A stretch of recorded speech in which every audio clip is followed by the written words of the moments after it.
Él no es polémico, solo es una persona brillante. Y eso a la gente le aterroriza. Es el epítome del sueño americano, pero también es la viva representación de la pesadilla americana. El señor Trump tiene que entender que el mundo no gira alrededor de su pene. Nunca antes había pensado, ese es el hombre que quiero que se postule para la presidencia, pero madre mía, ahora le adoro.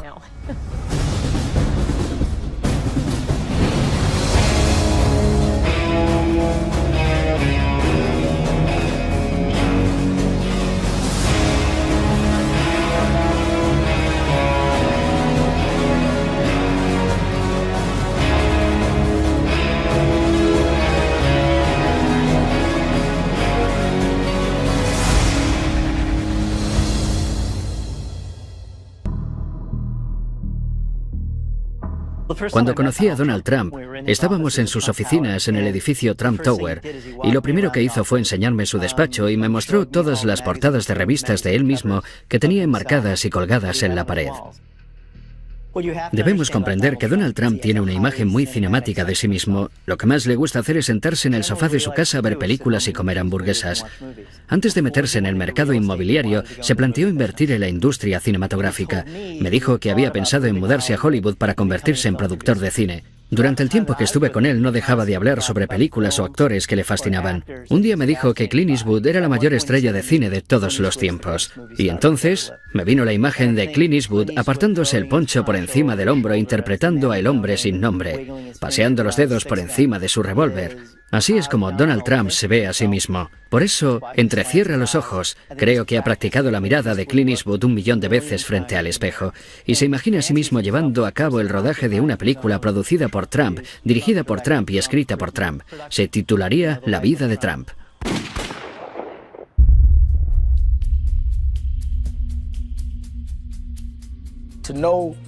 Los que conocen a Trump y están con él se convierten en espectadores de su autoindulgencia. Una vez viajé en helicóptero con Don King y Donald Trump, y fue algo surrealista, porque me pasé todo el viaje callado, escuchando cómo se contaban el uno al otro lo grandiosos que eran. Y no lo digo como algo negativo, simplemente estaban promocionándose. Ni siquiera escuchaban lo que decía el otro, hablaban sin parar. Cuando llegamos a Atlantic City, dijo, sobrevolad el paseo marítimo, quiero que el reverendo Al vea mi imperio. Y entonces me dijo, soy el dueño de ese hotel y de ese otro, y me enseñó una zona donde pensaba construir el Trump Taj Mahal. Junto al paseo había una zona subdesarrollada, mayoritariamente ocupada por afroamericanos, y le pregunté, ¿y qué impacto tendrá eso en sus vidas? No respondió a la pregunta, lo único que hacía era fanfarronear y hablar. Recuerdo cuando empezó a ser muy conocido dentro del movimiento Bither. Él insistía en que Barack Obama había nacido en Kenia, con lo cual no estaba cualificado para ser presidente, porque según la Constitución, para serlo debe ser ciudadano estadounidense y haber nacido en el país. Donald Trump decía, no solo es extranjero, sino que es africano, no tiene derecho. Al final tuvimos una reunión con él en su despacho. Me dijo, no soy racista, simplemente tengo dudas sobre el presidente. Le pregunté, ¿qué dudas? Ya han demostrado claramente que nació en Hawái. Han presentado el certificado de nacimiento. No me lo creo, no podemos comprobar su autenticidad. ¿Comprobar su autenticidad? Le dije, señor Trump, usted está jugando con esta idea de que es diferente a nosotros y de que es africano. No ha hecho otra cosa más que divulgar acusaciones infundadas y gratuitas contra el presidente. Pero al final te das cuenta, así es Trump. Y siempre que te encuentres con él vas a recibir el mismo mensaje contradictorio. Por un lado, para algunos de sus simpatizantes, es el epítome del sueño americano. Pero también es la personificación de la pesadilla americana, porque es un tío que tiene todo el dinero del mundo, que puede hacer todo lo que quiera, pero no deja de atacar a los demás y es un resentido. Es como Archie Bunker de la serie All in the Family, pero con miles de millones de dólares. 1, 2, 3.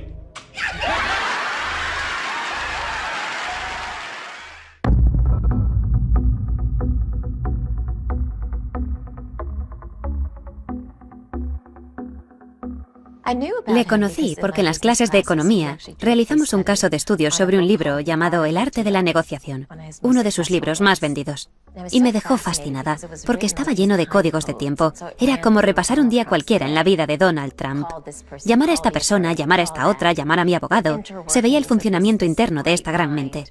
Hablaba de cómo destruir a la competencia. Era tan provocativo. Él lo ve todo como una partida de ajedrez. Y yo soy una ávida jugadora de ajedrez. Mientras leía el libro no dejaba de pensar. Para él, todo es como una gran partida de ajedrez. Cuando oí hablar de The Apprentice, lo anunciaban como una entrevista de trabajo. Si tienes lo que hay que tener, si quieres vivir como yo, manda tu currículum para ser mi becaria. Y nos lanzamos de cabeza. ¿Quién no quiere ser multimillonario? ¿Quién no quiere vivir en el Trump Tower y tener un ejército de mayordomos a su disposición? Donald Trump es la mente más brillante del mundo en cuanto a marketing y técnicas de venta. No tiene rival. Ya era muy famoso, pero se ha acabado convirtiendo en una superestrella, como una estrella del rock.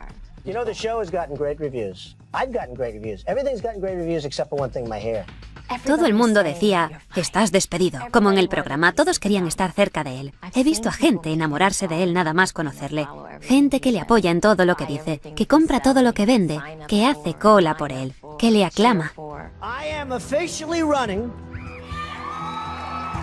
For President of the United States, and we are going to make our country great again. Sabe que mientras la gente esté entretenida, mientras se sienta cautivada, mientras se mantenga la intriga, van a seguir viéndole, le van a prestar atención. Conoce mejor sus ángulos, sabe qué frases usar para elevar los ánimos, para bajarlos un poco, para dar énfasis, para suavizar. Conoce a su público. Sabe lo que esperan de él y él sabe dárselo.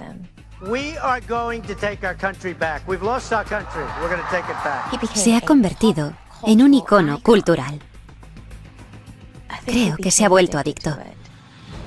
Cada vez quiere ser más famoso, porque nunca es suficiente. Wow. Get those teleprompters out of here. We're going to have some fun, right?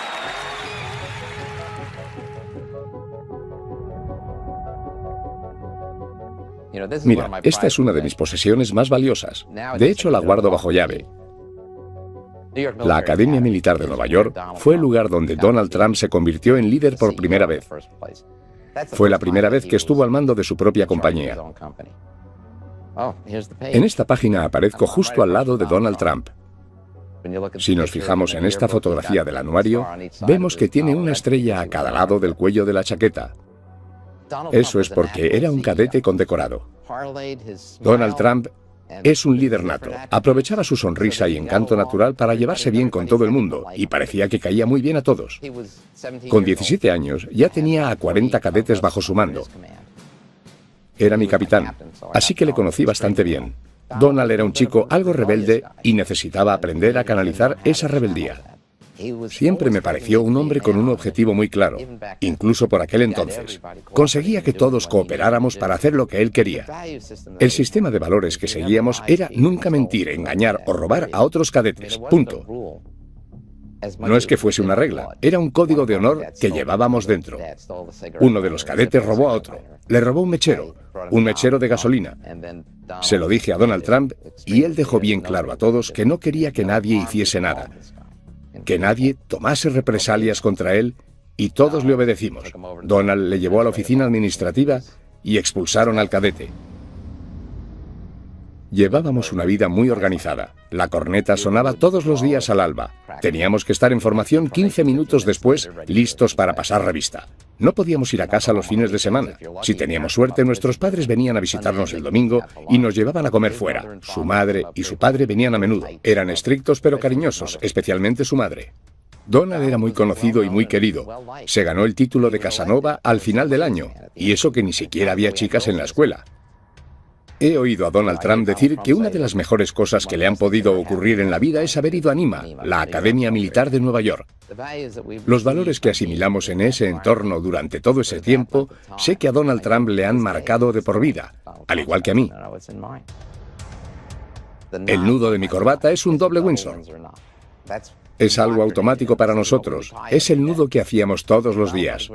Si Donald Trump lleva ahora mismo una corbata, la lleva con un doble Windsor. El Donald Trump que vemos hoy en la tele es el que ha sido siempre. No nos confundamos. Donald Trump proviene de una familia muy rica. No penséis en una familia rica cualquiera. Fred Trump amasó una fortuna de al menos 500 millones de dólares. La riqueza y las conexiones políticas de su padre fueron determinantes en el ascenso y éxito empresarial de Donald.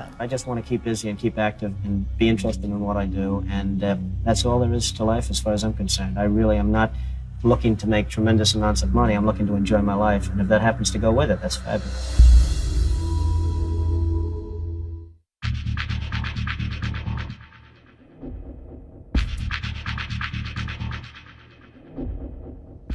A lo largo de los años he tenido muchas reuniones con Donald Trump y durante esas conversaciones tenía la impresión de que él se veía a sí mismo como un forastero.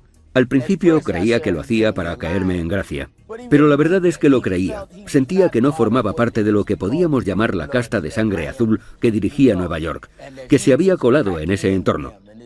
Y su dinero, su glamour y la fama de su nombre nunca le hizo sentir que formaba parte del gremio del mercado inmobiliario.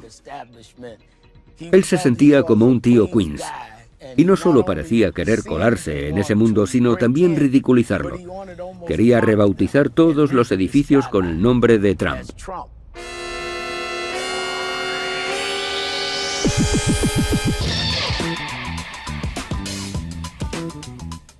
Donald Trump me llamó tocapelotas y estoy muy orgullosa de ello. Soy una auténtica neoyorquina, de los pies a la cabeza, nacida y criada aquí. Las décadas de los años 60 y 70 fueron unos años muy peligrosos, los peores años de la historia de Nueva York. Todos teníamos miedo de ser atracados. Si llevabas anillo de compromiso, le dabas la vuelta o te ponías un guante encima. Incendios, asesinatos, revueltas, violaciones. Donald Trump fue uno de los primeros en aprovecharse de Nueva York cuando estaba de capa caída, aunque de una forma positiva.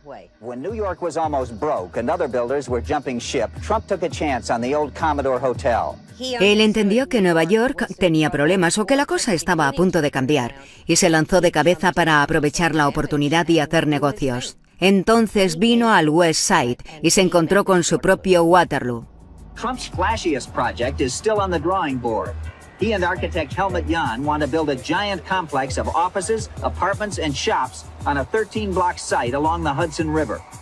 Quería construir un muro de 20 metros a lo largo de West Side, en el cual debajo habría un aparcamiento de 9.000 plazas, un centro comercial de 185.000 metros cuadrados, sobre el cual se erigía un edificio de 150 pisos, el edificio más alto del mundo, flanqueado por otros 6 edificios que también estarían entre los más altos del mundo. Habría diezmado por completo toda la economía en varios kilómetros a la redonda, no solo en el West Side. Trump era una figura muy influyente en esa época. Pidió al ayuntamiento que hiciese modificaciones en las leyes medioambientales y consiguió ponerlas en marcha. La idea de luchar contra Trump nació en la mesa de mi comedor, que es donde normalmente germinan las luchas populares. Organizábamos protestas, recogidas de firmas. Nos apoyaba Tony Randall, Paul Newman, Bill Moyers, Lauren Bacall. En un momento dado teníamos 7.000 miembros. No nos sentíamos intimidados por él ni anulados por su arrogancia. Teníamos una misión. Sabíamos lo que estábamos haciendo. Demandamos al ayuntamiento. Para ello, tuvimos que reunirnos con el gran Donald, que era tan arrogante como cabía esperar.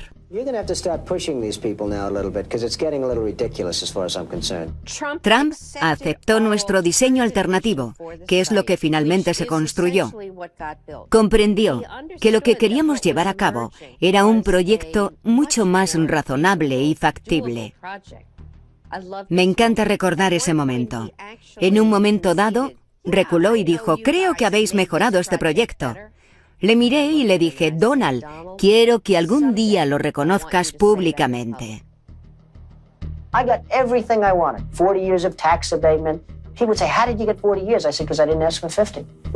Siempre le digo a todo el mundo que quiero que en mi epitafio diga: Donald Trump me llamó tocapelotas.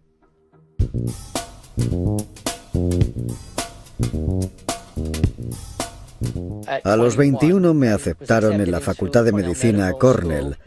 Así que me asenté en Nueva York, en Manhattan, en 1967, en el llamado East Village.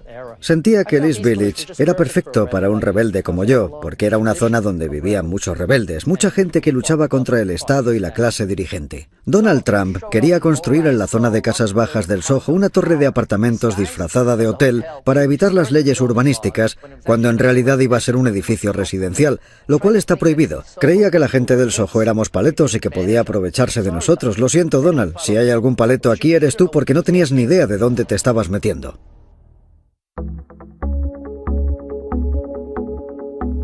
Nadie le impone nada a los vecinos de mi barrio. Nosotros somos los que decidimos qué queremos. Nadie puede decir qué es mejor para nosotros. Inmediatamente pusimos una demanda contra la construcción. Sabíamos que iba a ser un edificio residencial, no un hotel.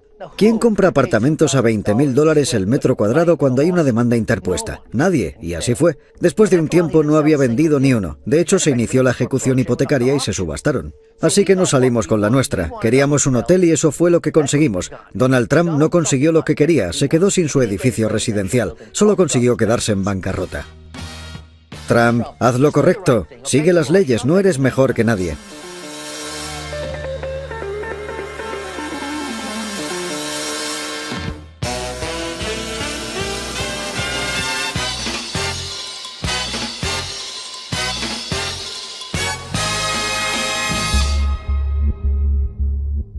Siempre he sido abogada de derechos civiles, defensora de los derechos de las mujeres, abogada de las minorías que se han visto despojadas y privadas de sus derechos y que no han disfrutado de la igualdad de oportunidades en este país. Hemos defendido los derechos de las mujeres y de las minorías cuando hacerlo era algo muy impopular y controvertido, y sigue siéndolo en muchos aspectos.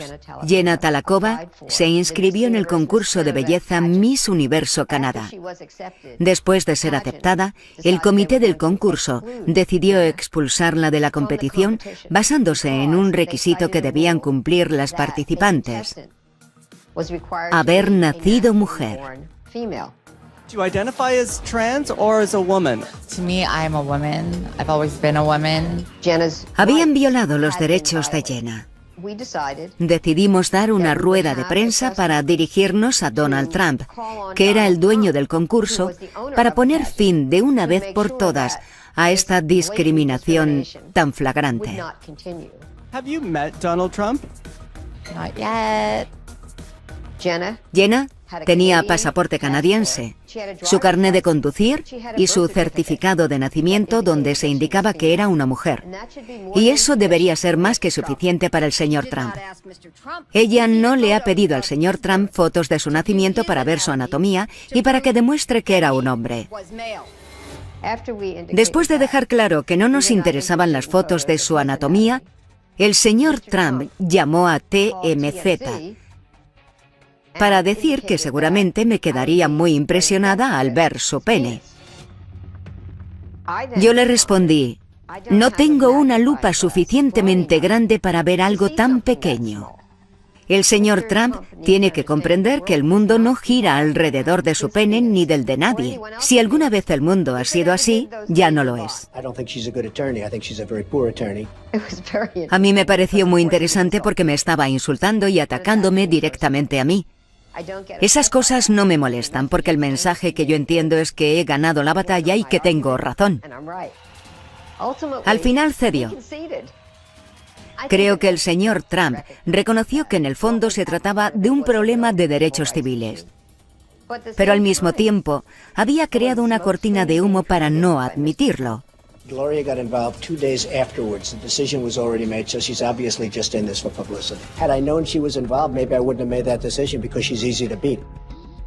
Pero lo irónico de todo esto es que un año o dos después fuimos al canal Fox News y de pronto entró el señor Trump en la sala de espera donde estábamos sentados. Pensé, oh no, no me ha dado tiempo para preparar a mi cliente. ¿Qué va a decirle? ¿Qué va a hacer? Y se acercó, le presenté a mi cliente y él le dijo, tiene usted a la mejor abogada que podría encontrar. No cesa hasta conseguir su objetivo, así que nunca la despida porque no va a encontrar a nadie mejor. Y me sonrió, me estrechó la mano y se fue. Pero por otro lado, su discurso cuando estaba ante las cámaras era muy diferente. A lo mejor el verdadero Donald Trump es una mezcla de esas dos personalidades.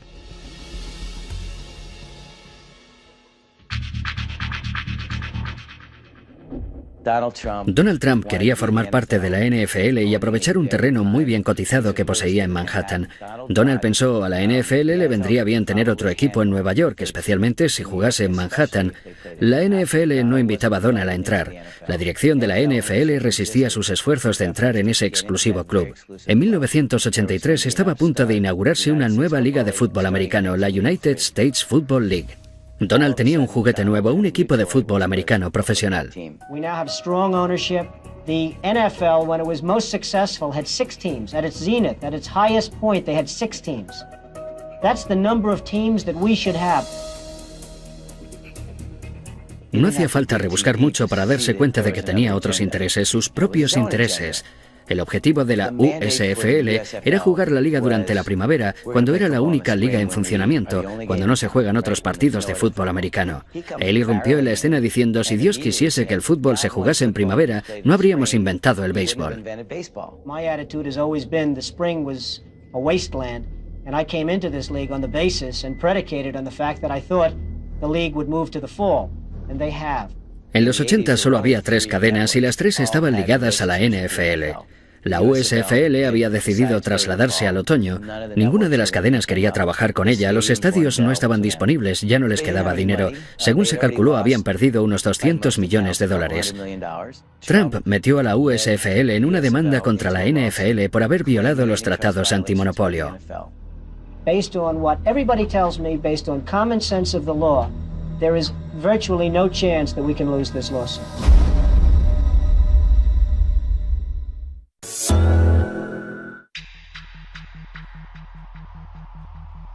Sin duda la USFL ganó la batalla, pero perdió la guerra.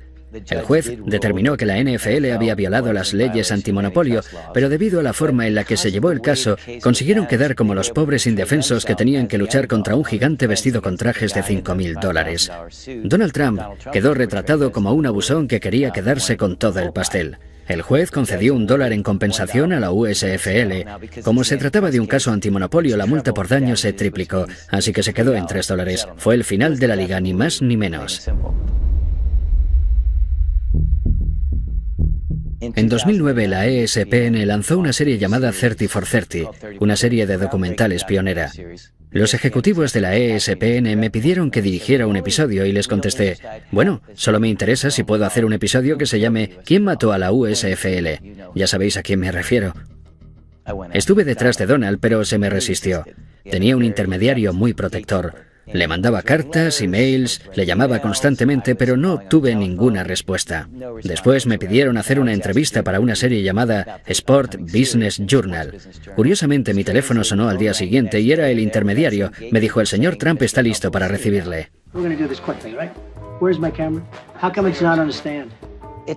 Parecía que no quería estar ahí.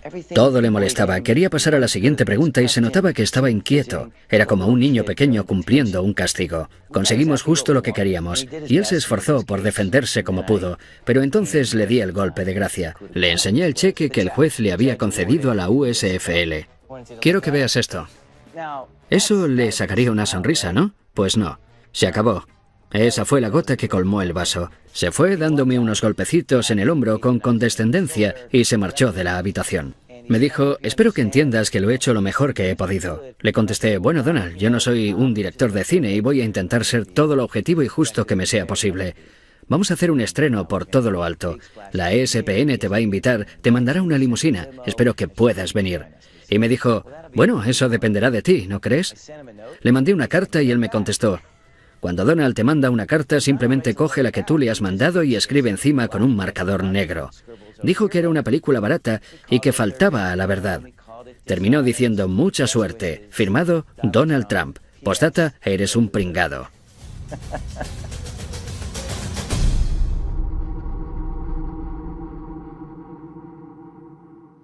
No iba a vivir en una vivienda de protección toda mi vida, y lo sabía porque mi madre nos permitía soñar, explorar y usar nuestra imaginación. A pesar de toda mi educación, la primera escuela en la que me gradué fue en la de la vida. Aprendí muy pronto que el mundo era duro y que tenía que ser más dura para sobrevivir. Fui a la Casa Blanca nada más terminar el máster y se me presentó la oportunidad de colaborar como voluntaria en la Convención Nacional del Partido Demócrata y de trabajar con una abogada de derechos civiles que se convirtió en mi mentora. Ella me ayudó a entrar en la Casa Blanca y a trabajar para el vicepresidente Al Gore. Después dejé la oficina de Al Gore y empecé a trabajar para Bill Clinton. Esa fue la época más convulsa de la Casa Blanca de los últimos tiempos. Hasta tuvimos una audiencia para la destitución del presidente. Por el amor de Dios, por decirlo de forma suave, acabé harta de la política. Mis compañeros de la Convención Nacional del Partido Demócrata me hablaron de The Apprentice. Ellos también eran muy ambiciosos y me comentaron que había un nuevo programa que Donald Trump iba a hacer con Mark Burney. No se lo dije a nadie, pero pensé, voy a presentarme al concurso. Donald Trump buscaba a alguien que luchase para convertirse en director ejecutivo de su compañía. Quería personas como él. Honestas, provocativas, agresivas. Sabía que mi presentación marcaría el tono de mi relación con Donald Trump y tenía que diferenciarme de los demás. Donald Trump no me intimidaba, pero el proceso sí. No había reglas claras. Se hacía lo que Donald Trump decía. Lo que a él le apeteciese en el momento. Era el que decidía quién se iba a casa, fuese justo o no. Era el programa de Donald Trump, y eso sí me intimidaba. Siempre que entraba en el despacho, sabía que me la estaba jugando. Porque cuanto más forzase la situación, más famosa me hacía. Cuanto más agresiva fuese, cuanto más discutiese, cuanto más pelease, cuanto más insultante fuese, más fama adquiría mi marca, más crecía mi nombre, más gente quería verme en la tele. Finalmente me dijo esa terrible frase: «Estás despedida», con la mano así. Mi ambición iba más allá del concurso. Yo estaba jugando a un juego dentro del juego. No solo quería que los espectadores de The Apprentice supiesen mi nombre, quería que el mundo entero me conociese. La gente suele preguntarme por Donald, sobre si es tal y como parece, cuando en realidad Donald está jugando a un juego dentro del juego y está ganando. Y cuando no gana, cambia de juego y la gente no sabe seguirle el ritmo. Él no es polémico, solo es una persona brillante. Y eso aterroriza a la gente. Donald J. Trump is calling for a total and complete shutdown of Muslims entering the United States until our country's representatives can figure out what the hell is going on. La gente está cansada. Está cansada de que los políticos les digan una cosa y luego hagan lo contrario. Pero confían en lo que él dice. La gente que apoya a Donald sabe que lo que dice es lo que va a hacer. Porque todo lo que ha dicho en el pasado lo ha hecho. We're bringing our jobs back, folks. We're bringing our jobs back. We're going to bring them back.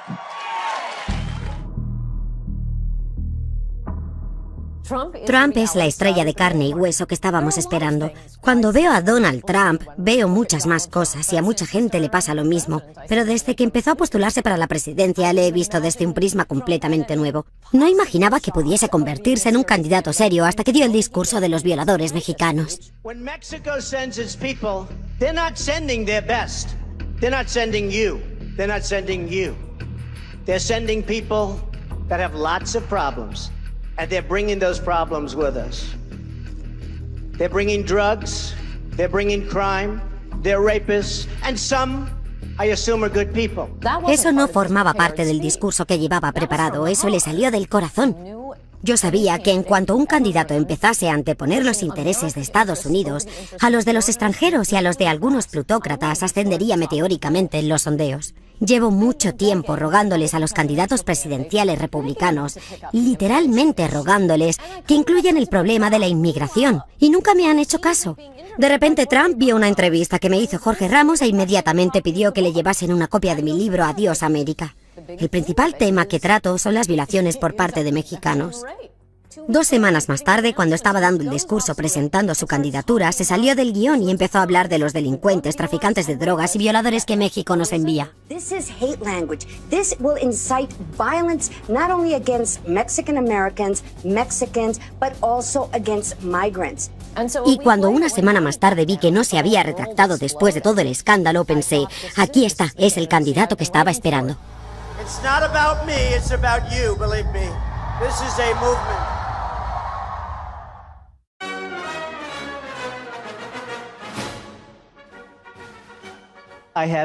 He pasado mucho tiempo con Donald Trump. Creo que cuando más estuve con él fue entre 2003 y 2005. Por aquel entonces cubrí un reportaje sobre él para New York Times y después estuve escribiendo el libro. Trump Nation habla de cómo el autobombo le da ventaja, a menudo a costa de mentir sobre sus logros reales, y de cómo estampar su nombre sobre todo tipo de objetos, desde vodka hasta colchones, pasando por ropa interior y rascacielos, es una señal de éxito. Este fue un momento muy interesante para mí. Tenía la oportunidad de escribir sobre una persona cuyo entramado empresarial era un auténtico desastre, pero que al mismo tiempo tenía una imagen pública gracias al programa The Apprentice, donde se mostraba como el dios del mundo empresarial. Hicimos muchos viajes cruzando el país a bordo de sus jets privados. Le encantan las patatas fritas, siempre tenía una gran bolsa cerca. Me llevó en su Ferrari rojo por Palm Beach y me pareció que no sabía conducirlo muy bien. Las marchas hacían mucho ruido cada vez que se paraba en un stop o que arrancaba. Le costaba mucho meter las marchas. Le encantaba que estuviese escribiendo un libro sobre él y creo que pensaba que lo íbamos a escribir juntos. Me sorprendió que estuviese dispuesto a cooperar, pero después me dijo que si le criticaba en el libro, iría por mí personalmente y diría que soy un pirado y que soy escoria y toda esa letanía de insultos tan trillados que le gusta usar. Dan Rather's a loser. Rosie's basically a loser. He's obviously in love with Adolf Hitler in some form. Justo antes de publicar el libro, me pidió que le enviase la portada. Poco después de recibirla, me llamó y me dijo, me encanta, parezco Superman. Me encanta. Pero igualmente me demandó. Me demandó. Me puso una demanda por $5.000 millones que creo que es la mayor demanda interpuesta por difamación en la historia de Estados Unidos. Decía que le había hecho un daño irreparable a su reputación y a su solvencia para hacer negocios. Todo se basaba en 3 páginas del libro que se centraban en el valor de su red empresarial, y en ellas hablaba de que él contaba una historia totalmente descabellada y exagerada cuando decía cuánto dinero tenía.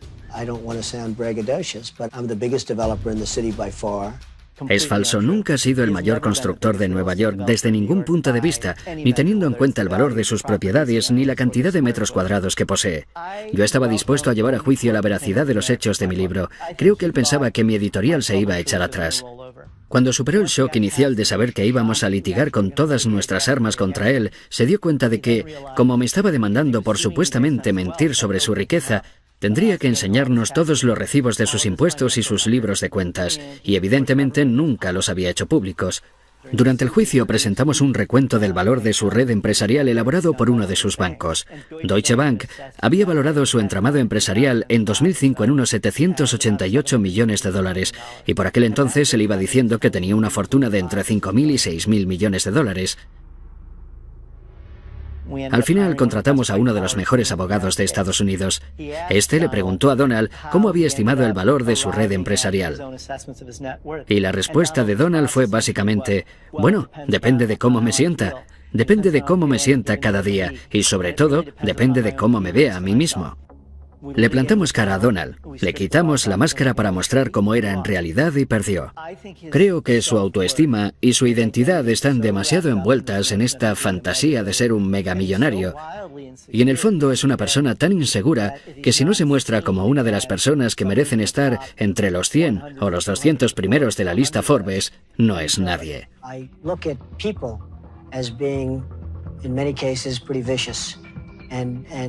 Unless you're going to have a certain way, you're going to be eaten alive.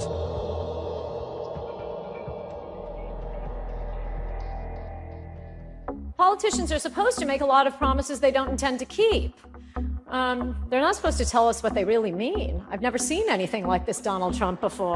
Nadie, salvo un multimillonario excéntrico que ama a Estados Unidos, podría hacer lo que él está haciendo. Porque sus contribuyentes le dirían, no, ese no es nuestro mensaje.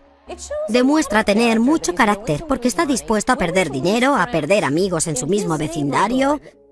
No está tomando una decisión muy popular.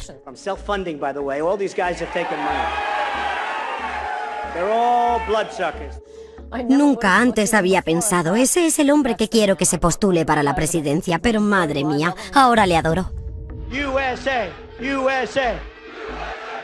Nunca había asistido a un evento político donde la gente estuviese tan feliz, porque por fin alguien hablaba sobre inmigración, sobre comercio y sobre proteger a los americanos, y además mandaba a tomar viento fresco a los medios de comunicación y a la corrección política. Los ciudadanos llevan mucho tiempo esperando que alguien se ponga de su lado en estos asuntos. En todos sus mítines, ¿cuál es la frase que despierta más ovaciones? Voy a levantar un muro. Todo el mundo se pone en pie al oírlo. Es cuando más le aplauden. Si nota que se está alargando demasiado, que la gente empieza a aburrirse, que dice algo que no gusta, si quiere ganárselos de nuevo, empieza a hablar del muro.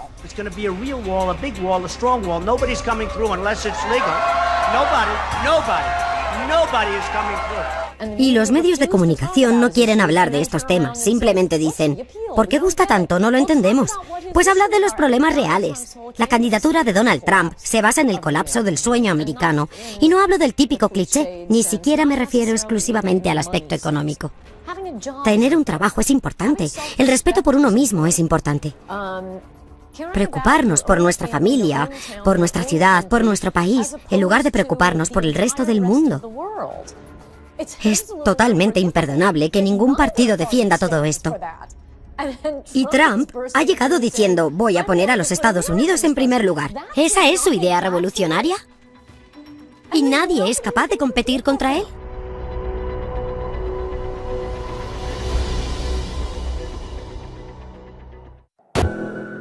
We view this as war. Don't we view this as war? It's war.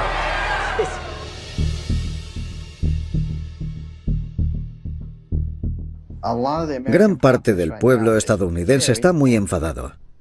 No dejan de mandar representantes a Washington para que cambien las cosas, pero nada cambia. Y la cosa va cada vez peor. Y a menos que alguien luche por ellos, nada va a cambiar. Estados Unidos es ahora igual que la Roma antigua. La ciudad se está desmoronando a nuestro alrededor y el pueblo solo quiere ir al Coliseo. Estamos en ese punto y Donald Trump resulta que lo ha comprendido. Muchos dicen que tiene que cambiar esa actitud y tiene que empezar a comportarse como un presidente. Pero lo cierto es que estamos siendo testigos de un combate de lucha libre y si no sabes comunicarte con el público de la lucha libre, no vas a llegar a ninguna parte. Da igual lo lógicos que sean tus argumentos. The world laughs at us. They won't be laughing if I'm president. Creo que el objetivo final de Donald Trump, cuando empezó a postularse para presidente, era desarrollar y afianzar influencias políticas y ganar más poder. Y creo que en algún momento, al ver todas esas masas y toda esa gente apoyándole, empezó a pensar, puedo ganar estas elecciones. Pero en el fondo no estoy convencido de que quiera ser presidente. Creo que si un día se despertase y tuviese que dirigir el país, para él sería una auténtica pesadilla, porque ni siquiera sabe dirigir su negocio correctamente. No es un buen director, pero es un promotor excepcional, y no tiene que dirigir nada mientras que sea capaz de seguir jugando con humo y espejos. Y él sabe jugar con ellos mejor que nadie que yo conozca. We have huge deficits, we have huge unemployment, we have huge problem, and we're not respected. Estoy segura de que me pasaré los próximos 8 años criticándole por haber hecho esto o lo otro, pero creo que va a construir el muro. Creo que va a limitar y a prohibir completamente la inmigración de musulmanes, a reducir la inmigración en general y a deportar a los extranjeros ilegales. Si le quitamos los grilletes a las fuerzas del orden, vamos a librarnos de muchos inmigrantes ilegales, y los estadounidenses llevan mucho tiempo pidiendo a los políticos que lo hagan, pero no les hacen caso. Thousands of people trying to get in. Should we let them in or not?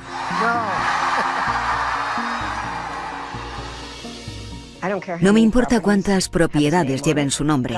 Dios le bendiga, que se haga todo lo rico que pueda. Pero las demás personas también tienen sus derechos. Cuando ataca a las minorías o a las mujeres a las que se les ha denegado sus derechos, da a entender muchas cosas sobre sí mismo. Sobre lo que está dispuesto a hacer, cómo está dispuesto a hacerlo y el tipo de persona que él cree que es. Puede que nos parezca divertido, pero debemos recordar que quien se siente en la Casa Blanca va a tomar decisiones cruciales para todos, y eso ya no es cosa de risa. Irónicamente, lo que me asusta de Donald Trump es lo mismo que le asusta al Partido Republicano.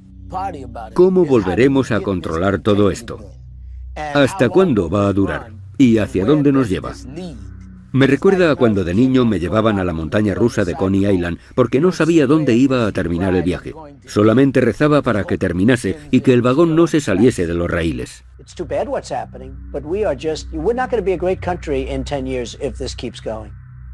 La gente siempre me pregunta, si Donald ganara, ¿te irías con él a trabajar a la Casa Blanca? Y les digo, por supuesto. Creo que servir al país que amo es una oportunidad única que no puedo desaprovechar. Y además me gustan las armas y el dinero. Comercio, tesoro, defensa, exteriores, donde me necesite, señor Trump, ahí estaré. Lo peor que podéis hacer es subestimar a Donald Trump. Nunca, nunca subestiméis a Donald Trump.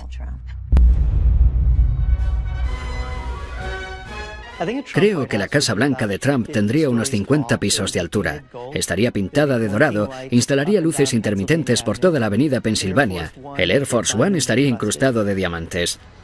La televisión emitiría más charlas del presidente junto a su chimenea de las que querríamos ver en toda nuestra vida.